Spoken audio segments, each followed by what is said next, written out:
He was on this show about 5 or 6 years ago, singing that great song, and he's back now. Lee, great to see you again, sir. How you doing? I am great. Hi, Stuart. Hi, Susan. Look, I hear you're getting into the liquor business. You want to tell us all about that? I know you're trying to help veterans, but you tell me about the liquor. Thank you. And it's an interesting tie. I toured this country for now, 35, almost 40 years. And one of my tours took us through Nebraska. I stopped for a while. I met a couple of great guys who were both veterans, one a Marine, one an Army. And they were telling me about the distillery in Nebraska, which makes great bourbon. And I was like, really? I said, I know my dad used to drink bourbon. He was in the Navy. We have some of it at home. I said, well, what kind of bourbon is it? He said, well, we won 2 gold medals back-to-back in international competition, and we'd like to have you part of our organization. He came to the house. We talked about it. This is almost 2 years ago now. And here we are last night with the launch of the Lee Greenwood Signature Bourbon Whiskey out of Omaha, Nebraska. It'll be all over the nation here very shortly. Most states now by Memorial Day. And by the way, happy Memorial Day. Oh, excellently. Now, if I buy one of these bottles of liquor, your bourbon, how much of the purchase price goes to veterans? Percentage is paid to 5 different charities. We have our own soldier charity as well called Helping a Hero. But the people here have 5 different charities they donate, most of which are in the Nebraska area. Okay.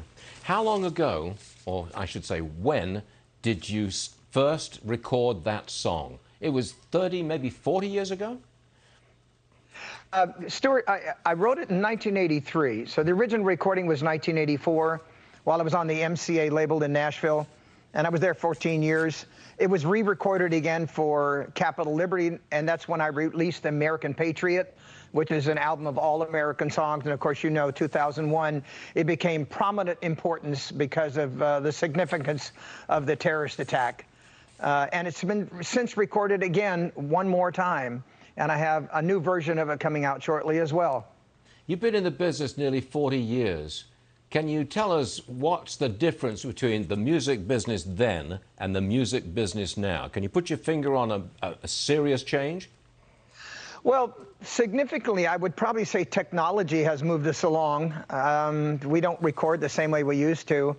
Instead of big studios, a lot of them have home studios. My musicians as well have their own Pro Tools at home. In 2020, that kind of served us well because the pandemic locked us out of studios and we couldn't do major recording. I think that may be the only significant. Otherwise, music is still good. It's still written by people who are very talented and artistic. Country music has moved a little bit to the right instead of the left, but you still have a lot of hat acts from Texas and Georgia who are making good country music. And here in Nebraska, we're making good bourbon. Yes. I was just going to I wanted to close out with that. This is the Lee Greenwood edition of Bourbon, right? I got that right? Lee Greenwood Signature Bourbon Whiskey. Signature Bourbon Whiskey. Got it. Yeah, and if you want bourbon, they also make whiskey in a different version and also vodka. They have different kinds of drinks, but I really like the bourbon an awful lot. Lee Greenwood, you're all right, and I'm sure your liquor's all right too. Come and see us again soon, and have a great Memorial Day weekend. Lee Greenwood, good stuff. And you too. Happy Memorial Day, America. Thank you, sir. Good stuff.